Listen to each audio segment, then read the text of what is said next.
Anyways, yeah, today we're talking about the book of Boba Fett, which I'm sure you've heard about, but if not, is the new Star Wars. I guess it's technically a Mandalorian spin-off, even though this character came before the Mandalorian. It's a weird situation. That's the Star Wars family tree grows ever and ever stranger. But yeah, you're right. It's a spin-off of The Mandalorian about a character who came out 40 years before The Mandalorian. Right. Lot of twists and turns. I think you and I are going to have a lot to talk about. Yeah. I think we might have polarizingly different views and opinions. I don't think they're going to be that's okay. That different. Okay. But, I definitely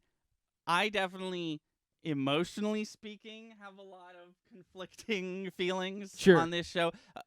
I'm going to be super real right now up front. I should be recording. I'm so sorry. You know what?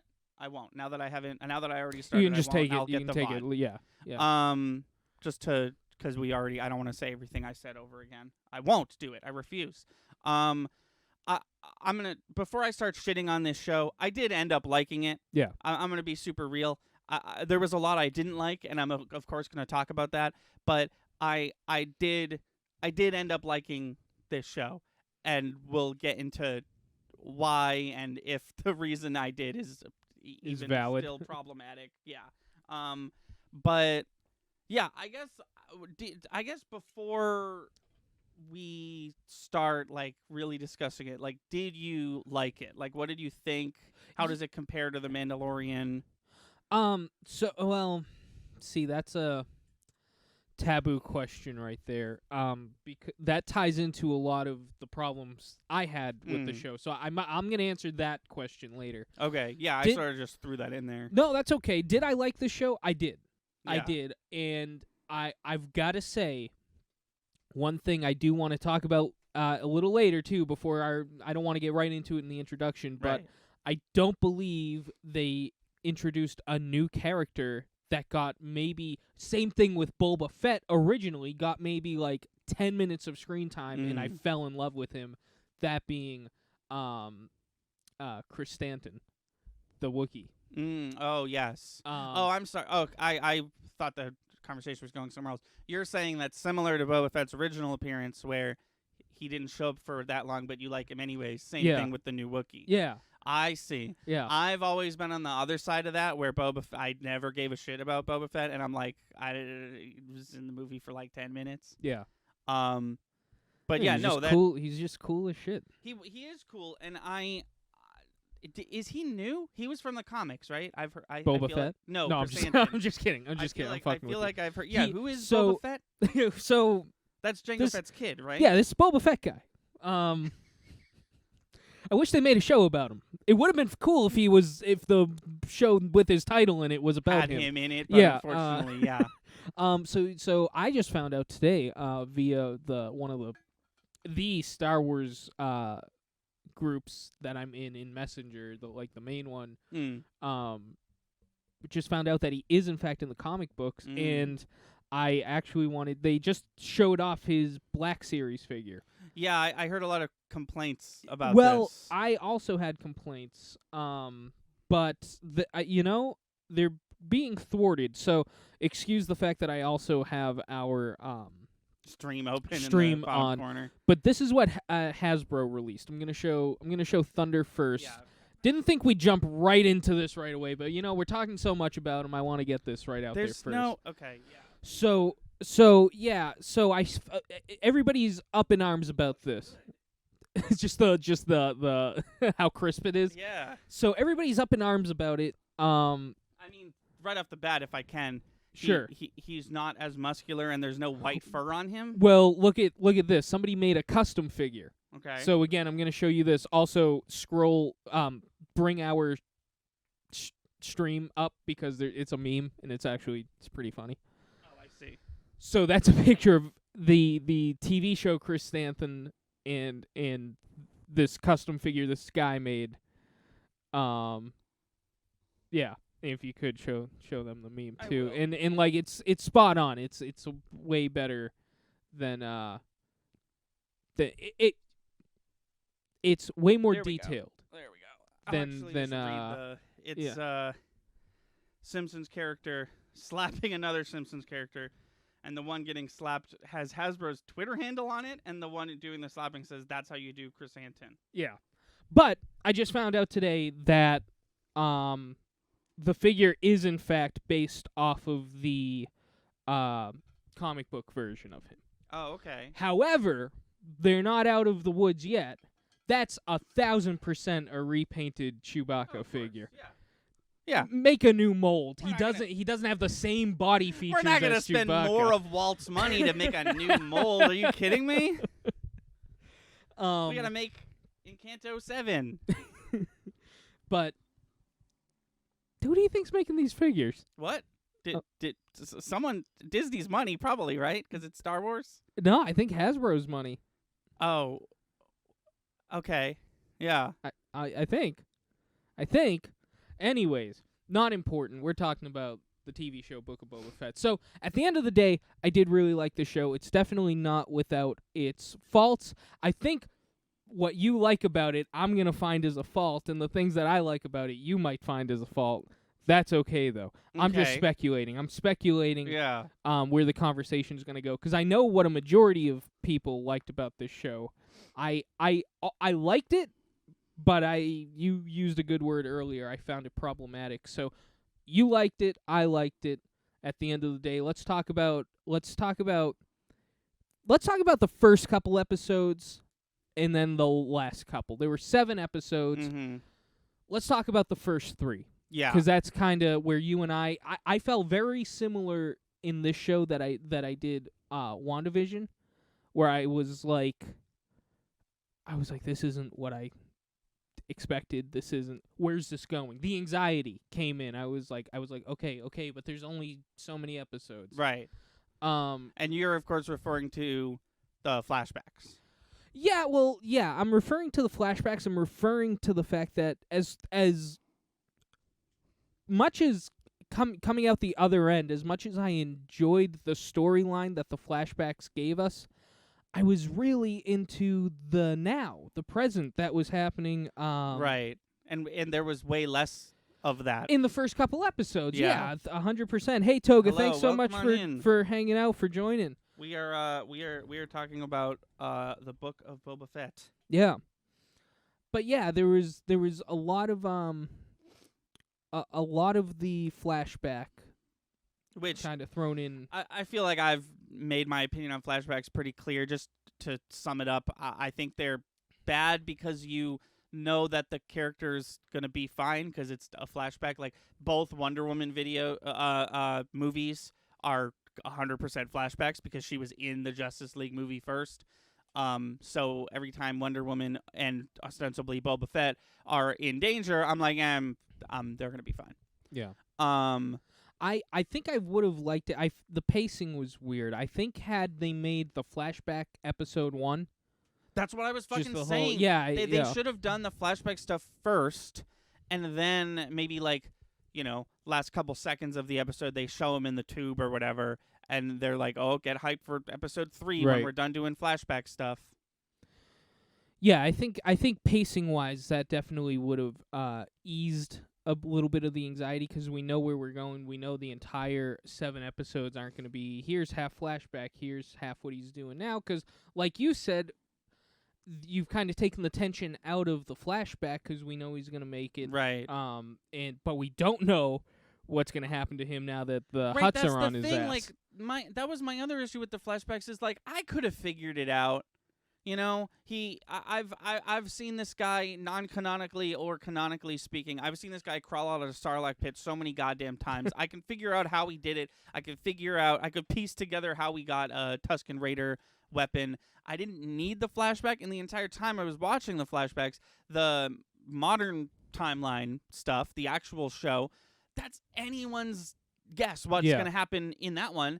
And we got so little of it in the first 3 episodes. Right. No, and I get it. That having that kind of pacing can really make it anxiety driving because you wanna move past it. You wanna get to the good stuff. It really made me feel like that was gonna be the whole show. Yeah, that's you get that concern that oh man, I mean, as much as I want to know what's happening with Boba Fett, it'd be nice to see what's happening future tense with Boba Fett, which I can totally get. And I think that's the main concern with the first couple episodes, and it definitely had a hard stamp. We're in the present. Here we are. That is done. We're moving on. I did appreciate that after the 2.5, 3.5 weeks of where's this story going? What are we doing with this flashback? It was nice to be like, okay, now it seems like we're done,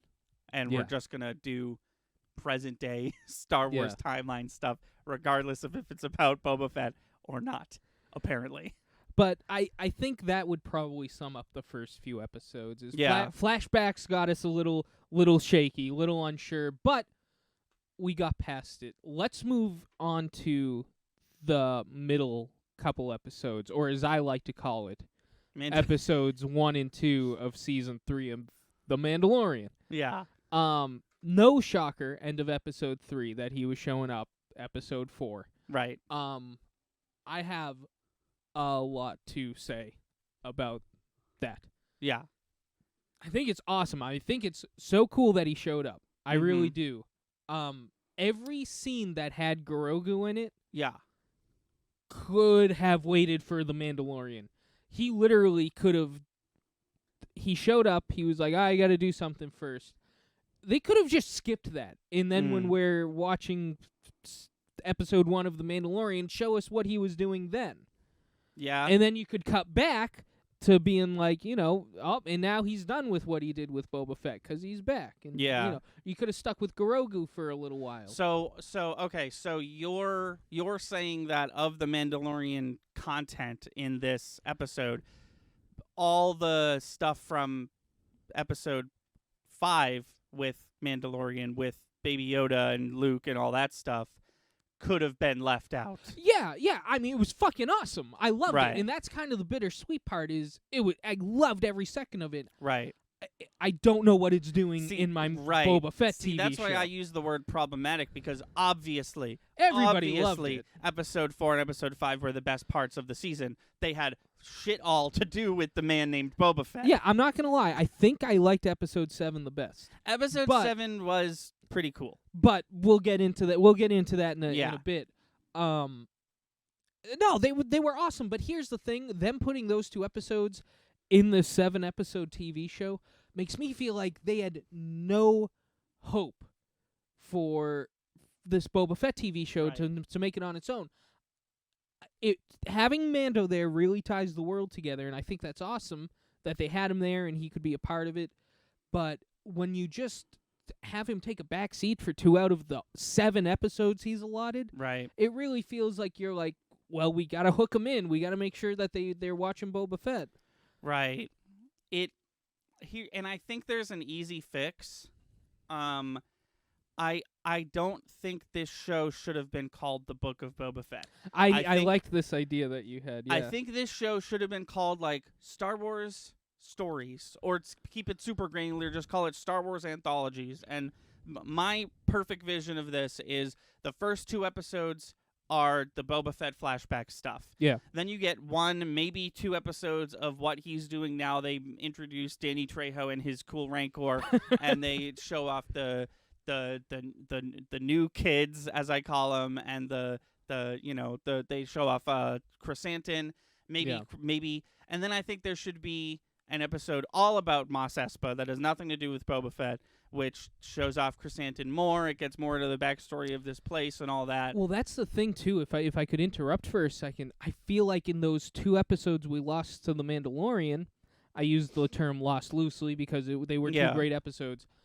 There's so much story that could have been told about these side characters or something like that we could have added a bit more life to the Boba Fett story that we're getting. Because they did introduce a lot of side characters that I just don't care about. And one I really, really care about. And then from there, like, do an episode all about Freetown. Do the 2 Mandalorian episodes if you really want. And then the last episode is unchanged. The last episode is the same exact episode. It's all been leading to this. All the characters from all the different individual stories are now doing their own thing, similar to, but not so, like, these are all different stories as What If, the Marvel thing. Right. But a similar vein where it's like all these characters that were sort of detached, but we sort of got a little bit of the spice thing happening in the background on each story.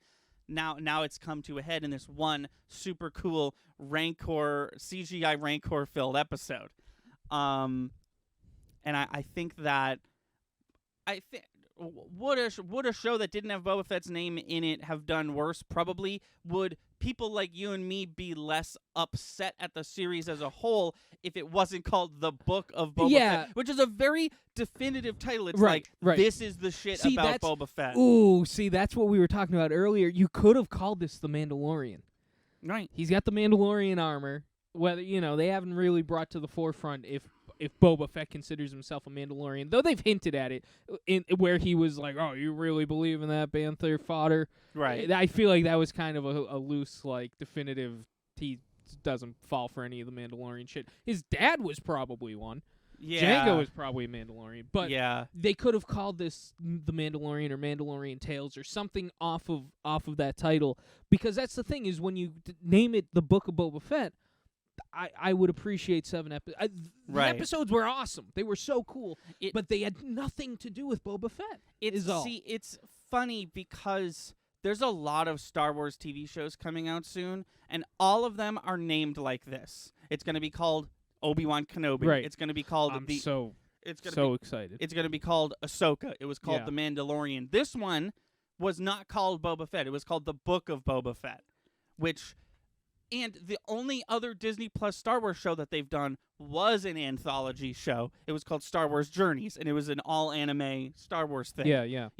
So they have it in them to do an anthology series. They have it in them to not name it like this. But this one's an outlier where it's like, well, we're sort of acknowledging in the title the fact that the show is not entirely about him by putting more words, but it's still a pretty definitive, like, welcome to the Boba Fett show. Finally, the moment you've been waiting for. Having said that, it's so funny. It's just so weird that we're sitting here, we're talking about this, we're saying, oh, this, the other thing. It ended up being fucking awesome. No, it was really good. There's one character that if you told me you have to make a Boba Fett show, what's the one character besides the obvious one that needs to show up? He showed up, and his name's Cad Bane. Oh my God! So yeah, can we let's talk about live action Cad Bane? Yeah, let's pull over and talk about Cad Bane for a minute. Voiced by the same guy from the TV show. Couldn't have done it otherwise. Right. Because that voice is perfect. Mm-hmm. People, I thought this was funny. People were complaining that his face wasn't long enough. That's a real fucking human being in there. Because in the cartoons, is like, he's got a real grizzled face. Is he not completely CGI from the neck up? I don't think his mouth could be. It looks his realistic. mouth looked really good. Yeah. That was a real person moving their real actual lips. That's I hope that's true. Literally everybody was like, man, and they were like, and there's a guy in there. He's got to live. He's got to be alive at the end of this. Also, he's got to be able to move. He's like, because if I was to guess, I would say from the eyes up was probably all CGI. Right. The muzzle though, like just this area. Yeah. I think it was totally practical. It looked practical. So what do you think about the fact that he's dead now? So I think they did Cad Bane dirty. Do I think the right person killed him? Of course. Yes. Yeah. It was way too early. You just gave us live action Cad Bane. Right. Will he come back in other things? Probably. You can't just be like, oh, we'll make him live action, and now he's gone. Right. Because I'm pretty sure the Ahsoka show and the Obi-Wan show are going to take place before. This is taking place the same time as The Mandalorian, which is like about 5 years after Return of the Jedi. Yeah, it's about 20 years before Force Awakens or something like that, right? That's what I was told. It's something like that. A closer relative is, I think it's like 5 to 7 years after Return of the Jedi. Yeah. That gives you. That's why sorry to cut you off. No, it's fine. That's why the cops are dressed like young Anakin. because Cops? are dressed like Luke Skywalker. Oh because yeah, it's the X-wing pilots. Yeah, right. The cops are the good guys. New in Republic this. has taken over the most of the galaxy. Right. But Cad Bane is like, I think I saw he was 73 when he died. Wow. He has so much. Like, you could go back. The Obi-Wan show is going to take place. He's still alive. Right. The Ahsoka show, like you said, probably takes place while he's still alive. Most of these shows are going to take place in the time span that Cad Bane was alive for. Yeah. And I really feel like I don't know. It just seems like the perfect setup. It's like, hey, people who haven't seen the Clone Wars, see this really cool character. He's really cool, right? Well, he's dead now.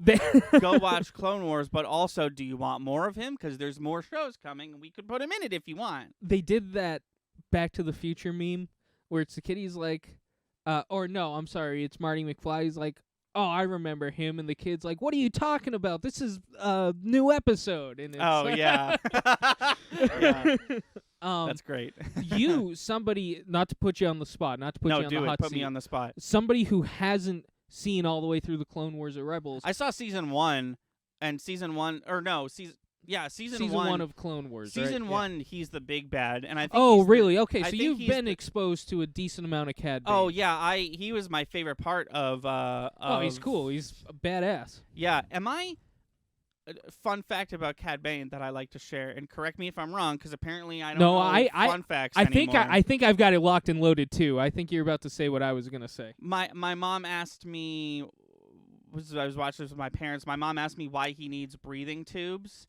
Because she was like, this isn't where I thought we were going to go. Is he like a fish person or something? And I was like, no. The reason he has breathing tubes is because he was force choked and lived. Oh, I actually don't have that information about Cad Bane. I'm believe sure, it. I'm iffy on the details of who. I'm pretty sure it was Mace Windu, but I think somebody force choked him and he survived, and now he needs help breathing. That's badass. I like it. Yeah. Yeah, it's super badass, and it's the perfect origin story for the world's greatest bounty hunter, as far as I'm concerned. Damn. Throwing it on the line right there.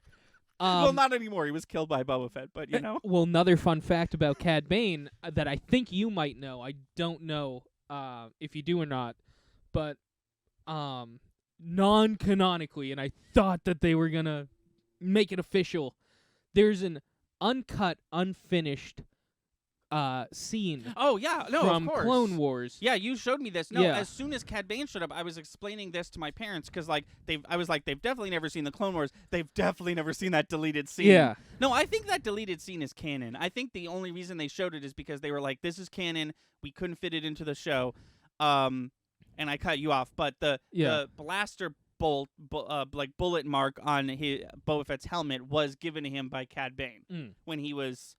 Yeah, in his formative years, after the murder of his father. Right. Hypno is here. What's up, Hypno? In the house. I'm currently playing Assassin's Creed Odyssey, so I'll be lurking. Have an awesome Very stream. cool. Thanks, man. so much. Please enjoy Assassin's Creed Odyssey. I've heard good things about it. Haven't played it myself, but I have it.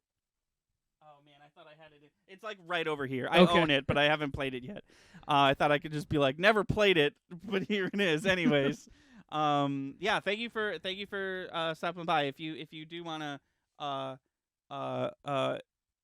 talk about what we're talking about, we're talking about the Book of Boba Fett, the new Star Wars Disney Plus show. We're talking about Cad Bane. Yeah, we're talking about good old Cad Bane. He was just that was he was perfectly taken from animation to television. Yeah. It was and if perfect. I may, I think he was also maybe not perfectly, but he was like implemented into this story really well. It's like because he's a bounty hunter. Yeah, and it would appear he's there for a job. Right. It would appear as though 40, 50 years later, whatever it is, he's still a bounty hunter. Yeah. And he was just so happened to be hired by the people who are currently mad at Boba Fett, someone he has a past with. Right. Or someone who has a past with him.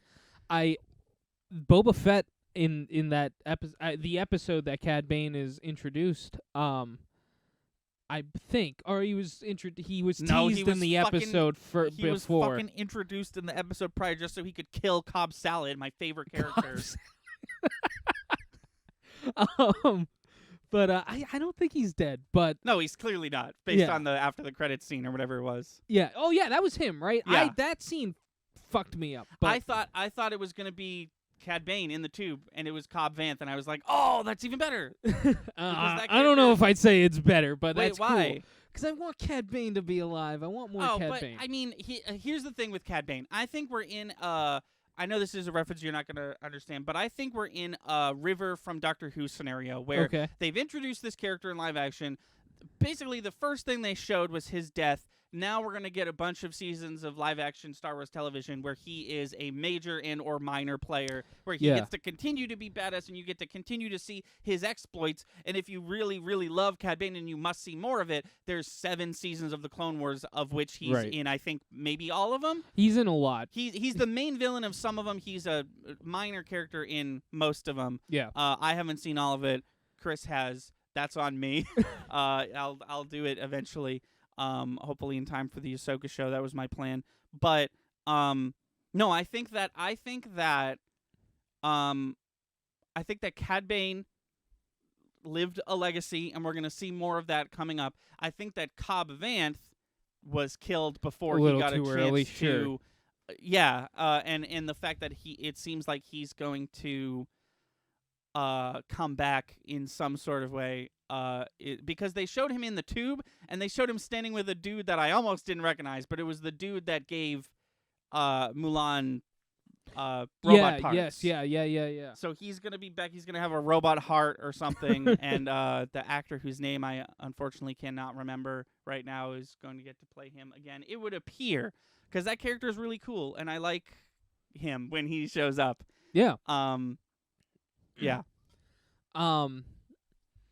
Yeah, I could talk about Cad Bane all day, but I think we should move on a little bit. Yeah. Let's talk about the fucking biker gang. Well, hold on. Before we get into the biker gang, we ignored it because we were talking about how it shouldn't be part of Book of Boba Fett. Let's fucking talk about Luke and Grogu. Let's talk about. I was gonna. Okay. Oh, you want to save it? You want to wait? We can wait. We'll talk about. I kind of want to talk about the biker gang first. All right, we'll talk about biker gang. We'll talk about them in a minute. Can I tell you my biggest problem with the biker gang, and it's probably not the one you think it is? Sure. Why does she have human shoulder, metal forearm, human hand? I did not pay that attention to her. She has the human hand she was born with. And then this part of her is metal, and then it continues to be human. Could I make a theory? Sure. This might actually also be robotic. Like Luke's arm had false skin on it, but it seems that it decays over time or some shit like that. Maybe it's expensive as shit, and she couldn't afford to do the whole arm. I'm just bullshitting a theory off the bat. If her hand is also robotic, why do you think she bothered putting skin on it? For shooting better, or riding her bike better, or whatever? If I was to be like, there's the. It's a TV show. It was a stylistic choice, but if I was to like, I'm sure human skin can grip a gun better than a steel on plastic or whatever, I was just like, or a wood handle or something. I was just like, if that is the hand she was born with, I'm just sitting there like, how did this, like, oh no, my forearm, oh, my hand's perfectly intact, let me just grab that, all right. I was just like, and obviously the hand is actually CGI, which made it look even more fake, and I was just like, every time that hand was on screen, I couldn't look at anything else. Also, their bikes are a bad design. Yeah. Everybody doesn't like the bikes. I know. I get it. Well, it looks like something straight out of the TV show.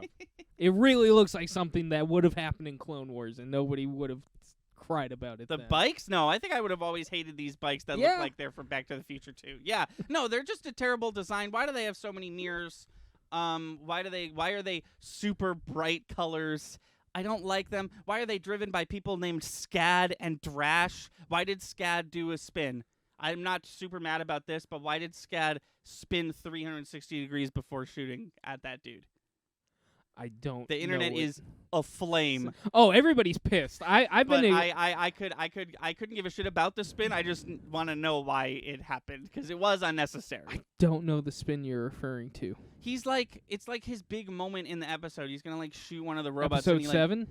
Yeah, he's Okay. standing upright, and then he does a full 360 spin, and now he's like this, and he's shooting on the ground.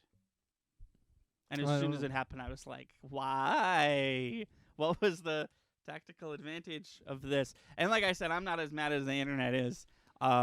Get over it. But I am a little like, well, that was weird. Okay. All right. Yeah, I didn't notice. I didn't even notice that. Have you gotten everything you wanted to get off your chest about the biker gang? Yeah, they suck. And hey, if there was a whole episode about them, maybe I would feel differently. Maybe that they could have been fleshed out, and this show could have been 9 episodes and not all about. Anyways, let's talk about the Jedi Order. Okay.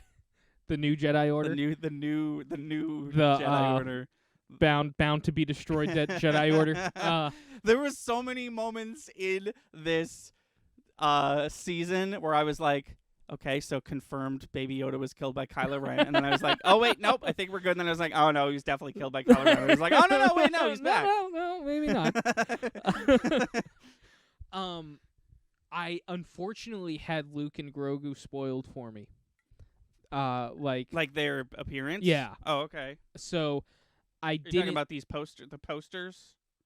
No, it was some meme or something. I watched it like the day at some. Oh, you were literally some asshole posted it online like the day the show came out, and it's like, oh, cool, thanks. I was gonna watch that later today, but glad I got that right. No, I guess it's your fault, I guess, for not watching it the second it aired. Yeah, well, at 4 a.m. or whatever the fuck.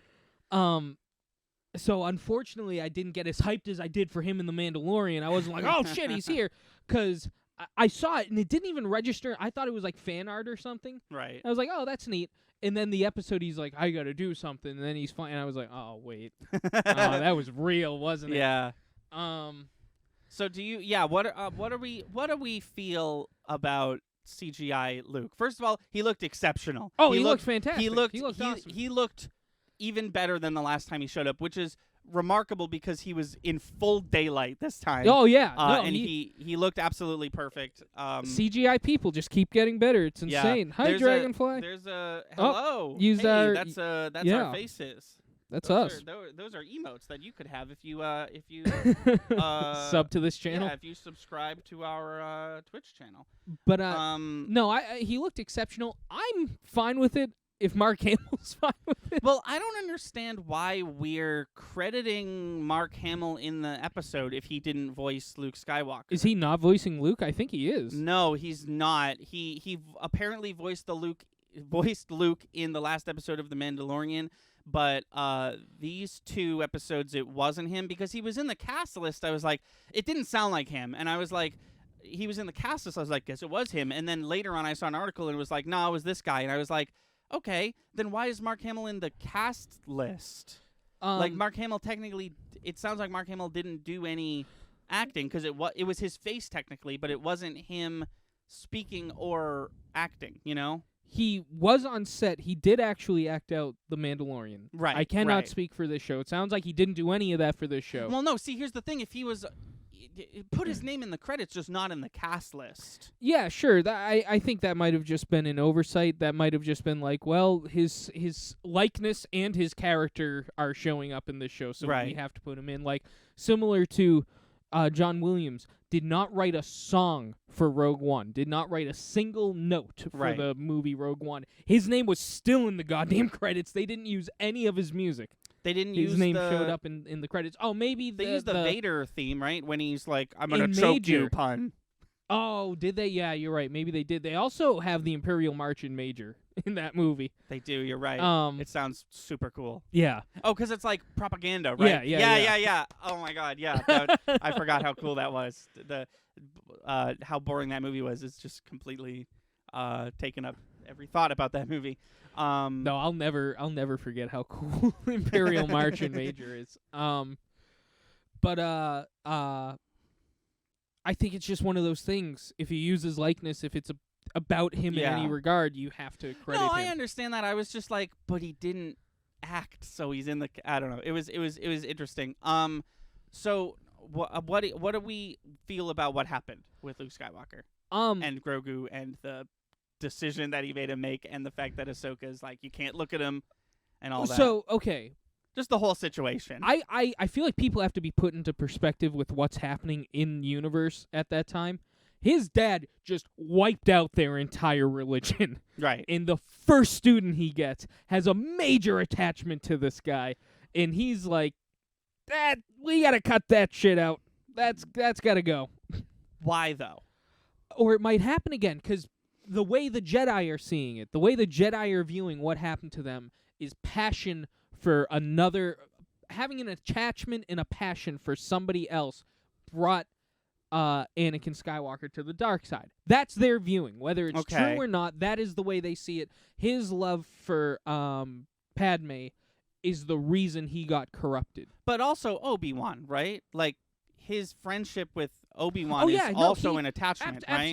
Absolutely. I mean, he did what he did because of Padme, but yeah, you're right. Even his attachment with Obi-Wan was, as far as they're concerned, inappropriate for what their beliefs are. So, what does in the time period of the Book of Boba Fett, what does Luke Skywalker consider Han Solo and Princess Leia? Are they not emotional attachments?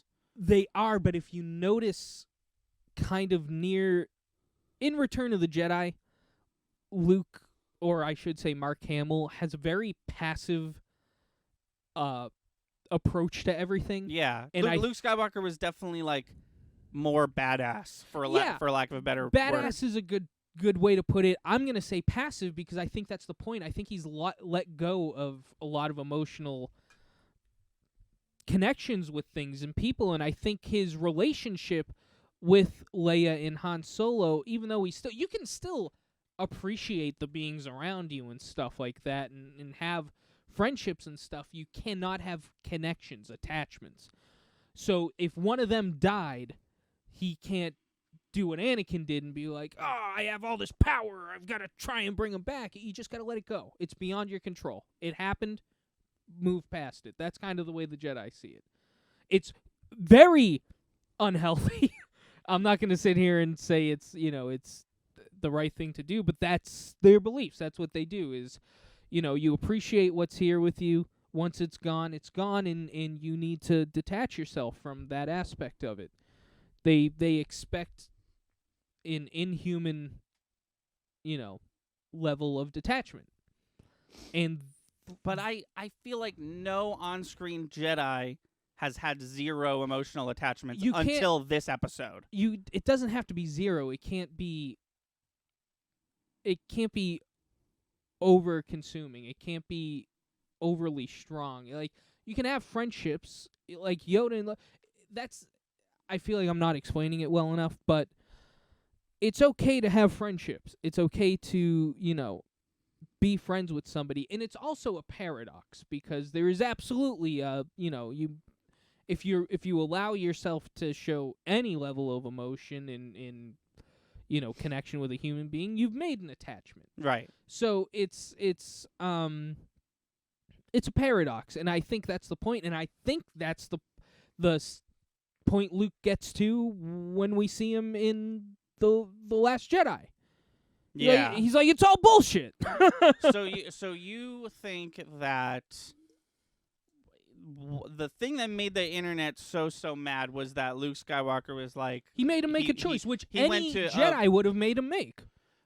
At that point in time, I feel like if Baby Yoda was around during the Clone Wars, which I guess he was. But I feel like the conversation, like post Darth Vader, this would be different. Pre Darth Vader. It clearly was, because you have Anakin, and Obi-Wan knew that. Obi-Wan had a inappropriate connection, and it's just kind of like, come on, guys, come on, that's not good. Right. But you got to see it from Luke's perspective of like, that just fucked us all over. So you got to make a choice, little dude. Yeah, I think what I'm saying is I'm coming around to it making more sense, because I was right there with the internet. At first I was like, fucking what is the Jedi and why are we goddamn doing this? This is stupid. The second he's given all he had to do was give him the armor and say, I found this. Like, he didn't have to tell him, but instead he was like, I'm going to use this as an opportunity to choose whether this thing is a Jedi or not. But I guess when you say it like that, when you're like, this is post Darth Vader. Yeah, you got to put it into perspective of what's happened. Post genocide, space Hitler bullshit. Luke Skywalker, technically speaking, the only living Jedi. I'm looking for apprentices, and I have to nip whatever Darth Vader shit happened in the bud. Yeah. Which is fun, which is interesting because that's not what happened with Kylo Ren. Kylo Ren's downfall was not emotional attachment. It was like legacy, daddy issues type stuff. It was honestly, it falls in line with the character they're setting up for latter Luke Skywalker. No, I think that Luke is paranoid about that shit. In he projected it all onto Kylo Ren. He was like, you're really strong. No, I think that I gotta watch out for you. I think that I think that Book of Boba Fett episode 6, Luke Skywalker falls in line with the character that he was in Return of the Jedi and the character that they set up in The Last Jedi. Yeah, no, I think they're really laying the foundation for how he gets from point A to point B really well, because it's clearly a stark difference. Right. It's essentially taking... it's like you take the 20-year-old who's so full of life and he's ready to take on the world, and then the next thing we see, he's in his 70s and he's a bitter old man, and it's like, what happened? Yeah, and we're getting a bit of that. I think we might get a bit more in the Ahsoka show, depending on when it takes place, but who knows? Not necessary for that. I do love that she was like, I'm a friend of the family. Yeah, like, right, there's that was funny. So much baggage. You're not explaining like how you guys met, and you said, no, don't worry. I'm only best friends with Darth Vader. Was. right. But like, I was just like... I loved them. I didn't. I was a little concerned about the bug robots, but I loved watching them build the temple that we all already saw the destruction of. Yeah, I thought that was cool too. As soon as that happened, I was like, oh, that's gonna get destroyed by Kylo Ren. You know what's killing me that nobody's talking about? Everybody's like, he made him make a choice, and that wasn't. I was like, where the fuck did Yoda's lightsaber come from? Oh, I know, right? Everybody's sitting there like, wasn't that stupid? I'm like, do you not see what's on the table? That fucking Palpatine knocked that shit out of his hand. Where did that... There's 2 lightsabers now that went MIA and came back, and I have no explanation. People are... I've been watching the internet do like that Charlie Day meme, yeah. where he's like, they're literally going like, well, it looks like he has it back on him right in this scene that takes place right after this. So it's, you could assume that he picked it up, and it's like, fucking, I guess, maybe, sure, if you say so. If I can talk about not Book of Boba Fett for a second, that scene is so cool because, like, Yoda is so all-knowing, and he doesn't expect to end up fighting Palpatine in that scene. He's like, for the first time ever, we see Yoda caught off guard, and then he does, like, the craziest fight we've ever seen. Yeah. Is it canon that he's like old and dying, but he uses the Force to like move his old dying bones? So not entirely. When Yoda's like, I think that's his non-Force involved momentum. That's not a show he's putting on. He actually like needs that cane and shit. Yeah. I think he can overuse the I'm Force pretty sure. Yeah. I'm pretty sure that's canonically what he's doing. Speaking of that, can we talk about animatronic Grogu and how they're just making him do shit now? It's crazy. I don't think Baby Yoda was CGI once this I know. season, which is incredible. In the stuff they're making him do, that's nuts. Yeah. It looked so good. They're getting so good at puppetry again. This has got to be a new model, right? Than what we saw in season 1. There's clearly some sort of there's some sort of knee joints going on or some shit. Or it's just, classic, he's a puppet and they clever wire work. Yeah. No, it just looked really good. It's probably super easy to rig a small puppet with wires, because you don't need a BB-8 don't need a harness. BB-8 was almost never CGI. I'm pretty sure he I don't was think all he puppet. ever was. Yeah, which always blew my mind because I still don't necessarily understand how they did that. Same, but if they could make that thing, right? Why not make this little doll jump in the air and move around a little bit? Yeah. I love watching him scoot around. I really did love watching that. But putting I think that this was in the wrong section of TV aside. I loved every minute that they were on the screen. Yeah, I loved watching all of it. It was so fascinating. It was so much I wanted, and honestly, they went the entire. If you said put money down on what you think the next season of Boba Fett's going to be, they went start to finish in these 3 episodes of Boba Fett, what I thought the entire season was going to... I have no clue what season 3 of The Mandalorian is going to look like now. Right. Which I do think is cool. Was it cool enough to take up 2 episodes of this Boba Fett show I was really looking forward to? Yeah. I think it could have been the first 2 episodes of The Mandalorian. Right. No, it just seems like they didn't know what to... They still don't know what to do with Boba Fett, but it also gave off the impression that, like, they didn't want to push it and have too much of it be about Boba Fett. I don't know. It was just a weird... It was a weird situation. Such a cool... those 2 episodes, those, like, missing 2 episodes, we could have got a real Godfather sense. Like pull from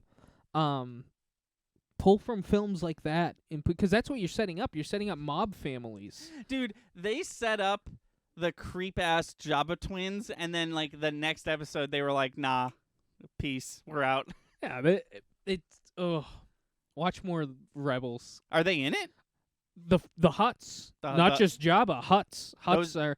Those twins, though, are in it? I can't remember if the twins are in it. There's a whole episode. You want to hear some shit you're going to think that I just made up? There's a whole episode about them trying to find Jabba the Hutt's son who was kidnapped by a different syndicate. Oh, that's good. Neat. I guess I should say child. Boba Fett's child. Right. Right. But just the Hutts are so that's another thing too. I was really expecting to learn more about the Hutts in this, cuz me too, and then they just peace. Yeah, they just dipped. Yeah, they just left. But the Hutts are like, how do I put this? You got like, they're just so above all that bullshit, and that's really what they were getting at in the show, where they're like, oh, clearly you guys are gonna duke it out. Well, we're gonna take our billions and be over here. You can have your silly plot of land. We'll move on. And also, just a reminder, even though it's space and everything's the future past, we're not floating. We have people carrying us. No, they're just they're flexing. Also, there was a bit of, and you're always gonna get this. There was a bit of fan service in the show. And it really felt like all the fan service, save for maybe the Rancor and Cad Bane, was all in the Mandalorian episodes. You got the Rogue One robots. You got the Jedi Fallen Order robot. You got the Naboo starfighter. You got the Naboo starfighter. Cool. You got the fucking pod race track. Yeah. And that was all like 2 scenes from the Mandalorian. Yeah. There was a really cool oneer at the beginning of the Mandalorian, where he's going from. He arrives on the planet. He goes to the elevator. He goes up the elevator. He walks over to the people. He's like, here's your money. I don't want your next job. He leaves. He gets back on the elevator. It's all one shot. Oh, really? I didn't even notice. Yeah, it's all one camera shot. It was really cool. Once they were doing the spin around the table, I was like, oh, they're not going to cut away. This is all one shot. Oh, wow. That one got away from me. Yeah, I didn't notice. It was really cool when they finally cut when he gets on the elevator, and I was like, wow, that was very cool. The best one shots like that have the character doing multiple things. Like there's a really famous oneer in Scrubs where they drive up, they get out of the car, they walk around back, someone's having a basketball game, the guy throws a basketball, he does a specific shot, which is the reason it was tough, because he had to do the scene over and over again until it was shot, and then they proceed to walk into the hospital, then talk with a nurse, then there's a cut, right? So all the best oneers like that have the character like traveling and like doing a lot of stuff. And this one was no different. It was really cool because it was from when he got his stuff back when he was like, or maybe that's a different part of the episode. He arrived on the planet, did this whole thing, elevator scene. Here's my money. I don't want to do your next job. Gets back on the elevator, and it was all one shot. I thought that was really cool. There's a lot of really cool stuff that the Star Wars Disney Plus shows are doing, and it all seems to be Mandalorian stuff, even if it's not his show. I'm down for it. I think they found their next.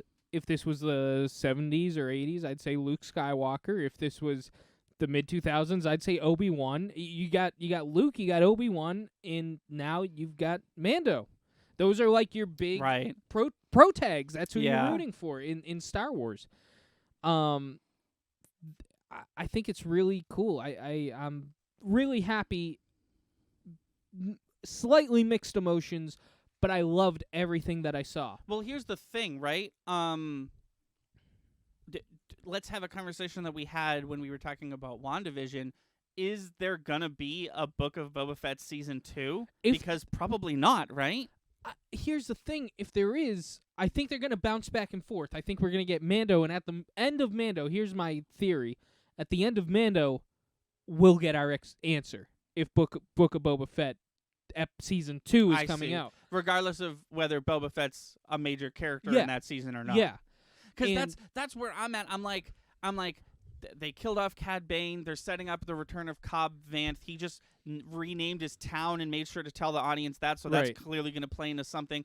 But they introduced the maybe coolest Wookiee ever. Sorry, Chewie. Right. But are these plot lines and characters that I am interested in seeing more of going to play out in Mandalorian season 3 or Book of Boba Fett season 2? Because it kind of seems like we're in a Flash Arrow situation where it's you binge them and you're like, wait, which show am I watching? Right. There was literally an episode of Flash season 1, or no, an episode of Arrow season 4 where I was like, oh, this is not the Flash. I thought this was a Flash episode the whole time because I was binging them at the same time, and you're supposed to go back and forth. So I was, and I was just like, this is a lot of Flash characters and storylines and superheroes and Arrow credits. All right. I'd be super down for that. And honestly, I think some of the feelings we've been feeling towards Mando eating up a chunk of Boba Fett would be lessened if the favor was returned to some degree in Mandalorian. Yeah. I really think there'd be a missed opportunity. They've been teasing the syndicates forever. They sprinkle them here and there, a little information here, a little information there. I know almost nothing about them. Right. And I really think in the Book of Boba Fett, they've opened the gates to here's what the crime families of the Star Wars universe looks like, and here's how they interact, and here's what they do. The only thing I knew about the syndicates were the names Jabba the Hutt and Darth Maul, and apparently Darth Maul can't show up because he dead. He is dead at this point. I also thought that for a moment. I was like, oh, shit. Because I know the word syndicate, and every time it comes up, I'm like, Darth Maul, though? But you were like, no, he's dead. And I was like, beans. I like Darth Maul, and I wanted to see Darth Maul. That would be badass. Boba Fett versus Darth Maul. Imagine not Cad Bane, but Darth Maul for every scene Cad Bane was in, it was Darth Maul. That would be nuts. You'd probably get the same amount of talking. Probably. Also, that actor's getting older. Put him in shit. If you're gonna have more live action Darth Maul. Who, Ray Park? Yeah. Or if you're gonna have more live action Darth Maul and Ray Park is getting old, maybe he doesn't want to do it. Maybe he's been canceled. I literally don't know. You should just have the dude who voiced him play him. He did a good job. So the guy, I forget his fucking name. We fucking rated him once. He's a streamer. Oh yeah. He played The Apprentice. He played Starkiller from Force Unleashed. Yeah. Which is getting a Switch reboot. But people are mad that it's the Wii version and not the PS4 version or the PS3 version. But it's like, what did you expect? He played him, and then they liked him so much that they brought him back as the voice of Darth Maul, but like if you look at him, like his face, just have him play Darth Maul. Yeah. Just have him play Darth Maul. Well, here's the thing too, though, the skill aspect. I mean, Ray Parker can do all the Darth Maul shit. Ray Park you know? is a Park is yeah, a like martial artist. Yeah, gymnast. He loves going to cons, and every time he sees somebody with a dual-sided lightsaber, he's like, "Fucking give me that shit!" Right. And he does some crazy He'll stuff. Literally, with it. I don't know if he does this now, especially with COVID, but he used to literally just like show up at Disney parks, like they paid him to, but he would literally like, today is Ray Park Day. Come by this fountain and get beat up by Ray Park or whatever the fuck. You know, he clearly likes being Darth Maul. Yeah. He was playing Darth Maul in Solo: A Star Wars Story, right? Yeah, I'm pretty sure that was him. Yeah. There's got to be more Darth Maul. That's what I'm saying. Yeah, no, I'm down. There should be more Darth Maul. So that we talked a long time. We're probably not going to do Ebert. That's fine. You know what? Fuck that old dude. Let's talk about. Fuck that old idiot. Let's talk about episode 7. Yeah. We didn't even talk about So like, too much Rancor? No, never too Okay. much Rancor. That episode, I think, as cool as the previous 2 episodes were, still might be my favorite. Here's my reason. That was just an episode of the Clone Wars. That felt so much like the cartoon TV show. I was like, oh my god, this is hitting home so hard like those shows do. And it was the climax I wanted out of this Boba Fett show. Right. The only thing it was missing is Boba has not Slave One, whatever we're calling it. The fire starter? The firecracker? Something like that. And there's that Drake meme where they're like the pointing one? Yeah. The town's getting destroyed and it's got the ship right there, and he's like, nah, and then it's got the Rancor, and he's like, yeah. Right. How badass would it have been if Danny Trejo just came right? I know that they had dialogue that was kind of foreshadowing that's what Boba Fett was going to do, but like, you have Danny Trejo in a scene with a Rancor and you don't have him mount that thing? Yeah, the Danny Trejo cameo was made weirder when he didn't make a second appearance. Yeah. Maybe that dude just loves Star Wars. Fire spray? Okay. I've actually learned something just now. Yeah. It was called the Slave One, and they didn't want to call it that anymore, so they're like, we're just going to call it the Fire Spray. Do you know why they're calling it that? Because the Slave One is a modified Fire Spray 31 class patrol. Oh. So they didn't, that makes it cooler. They didn't make a new name that's way shittier and sounds They just like took way its different. nickname away. Yeah, exactly. That's like the Millennium Falcon. That also has a standard yeah, exactly. title. I didn't know that. That makes me feel better about that name change. Same. Because I didn't know that. The Fire Spray is a terrible name, but I appreciate it more now. Beyond Clone Wars feelings that I got from Episode 7, it really played in. I mean, this whole season did, but really Episode 7 played into the Old West vibe that they've really been trying to give off with The Mandalorian. Yes, I agree. This season straight up featured 2. I don't know if it's still appropriate to call it this, but it featured 2 Mexican standoffs. One between Cad Bane and Cobb Salad, and one between Boba Fett and Cad Bane. Yeah. Would love to see one with the dude himself, the Mandalorian. But my best part of the episode, best part of the season, is the double jetpack scene when they're both using the jetpacks. Yes. You forget. You don't forget that Boba Fett has one. You forget that the Mandalorian has one because he uses it so sparingly. And every time he uses it, I'm like, oh, shit. He uses a jetpack sparingly, something that, as far as we know, has no ending to it. It'll just jet for however long he wants. Those little rocket things, the fire, what are they called? Yeah, they have a specific hummingbirds. I think they're like hummingbirds or something like that. Where she was like, listen, use these like once or twice every time. He's just like every second he can get. Yeah, you can use those in Star Wars Bounty Hunter where you play as Jango Fett. He used them not in his own show. He used them once. Yeah, but he used them once and he used like 70 of them. He was just like, that was crazy. Yeah. It's a cool weapon, but it's apparently hard to make. I loved those robots so much. Am I wrong that those are just big versions of the robots from Phantom Menace? They're definitely different. Like, if you looked up Wikipedia or something like that, they definitely have a different title, but they're the same concept. Right. It's literally like they're shaped the same, and their heads are different. They are different. No, I mean generally speaking. They're like quadrupedal, and they have 2 guns, and they have a force field. Right. No, it's absolutely inspired by that, and I'm sure that they're probably, because you got to think of the tech in universe, they're like probably close to 80 years further into the future than the ones from Phantom Menace, so they might even be the same model, but a newer version of the model.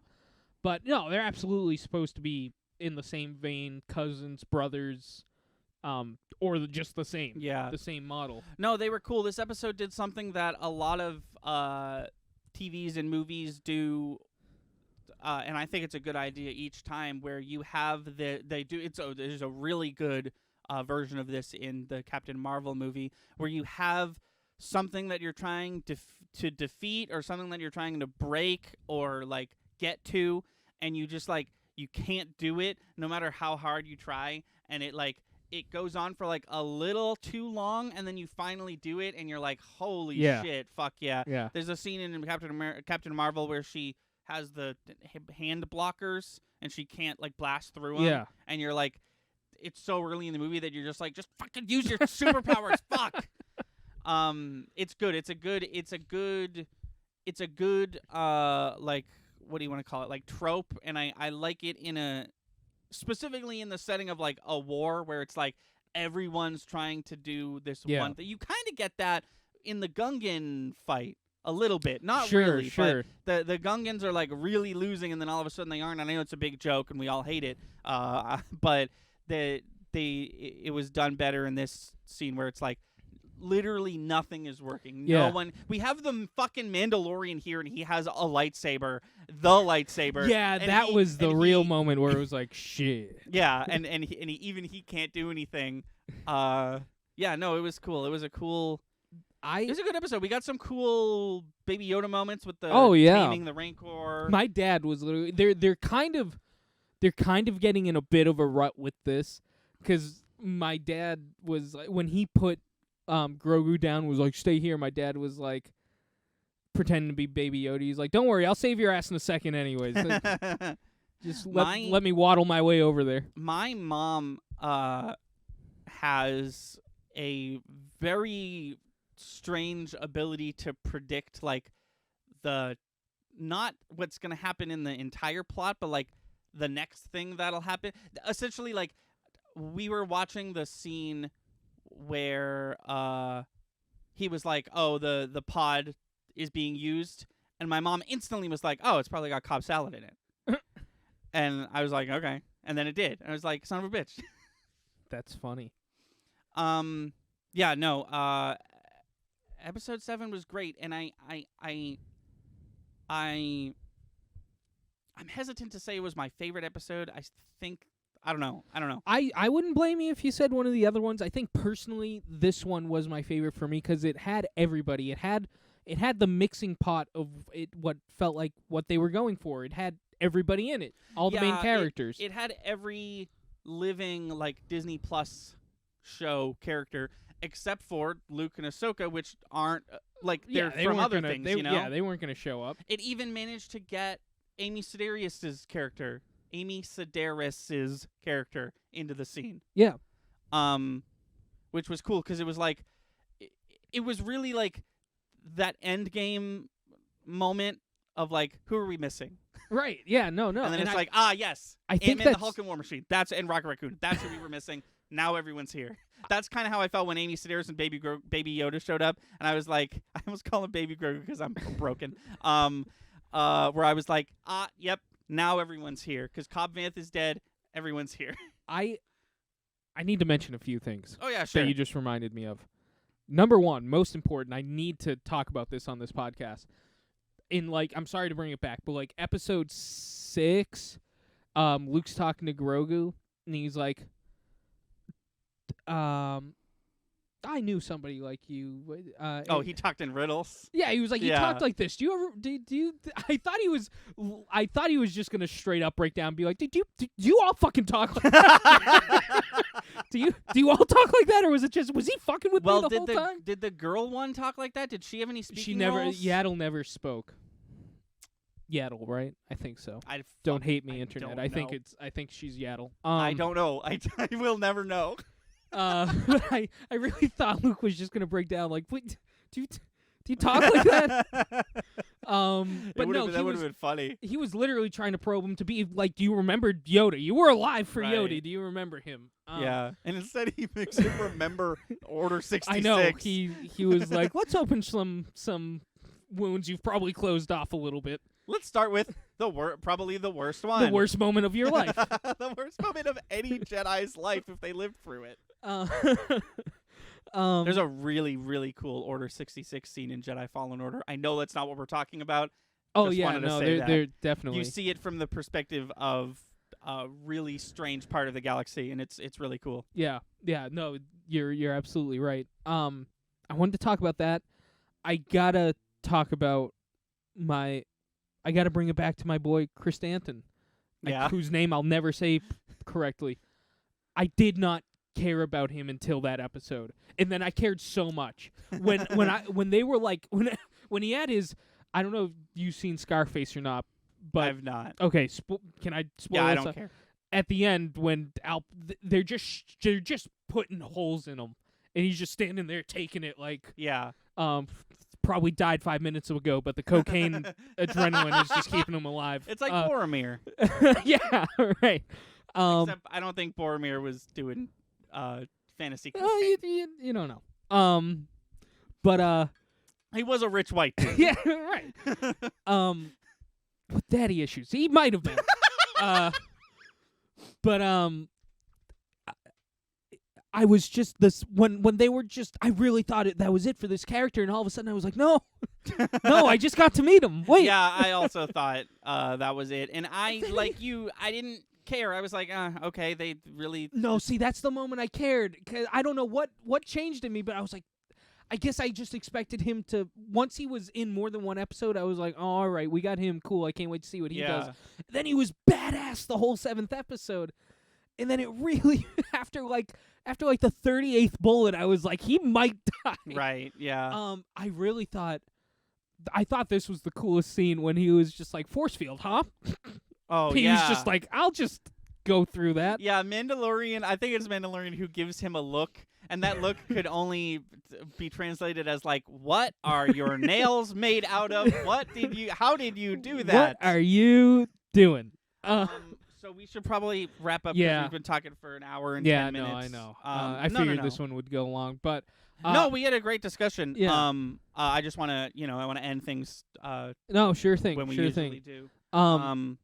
No, it was. I did end up liking the show. I think me too, and that's why I said that up front because I know I have a lot of complaints, and I know that I wear my complaints on my sleeve, especially when it comes to flashbacks and shitty, badly designed bikes, who were apparently designed by the classic Star Wars ship designer.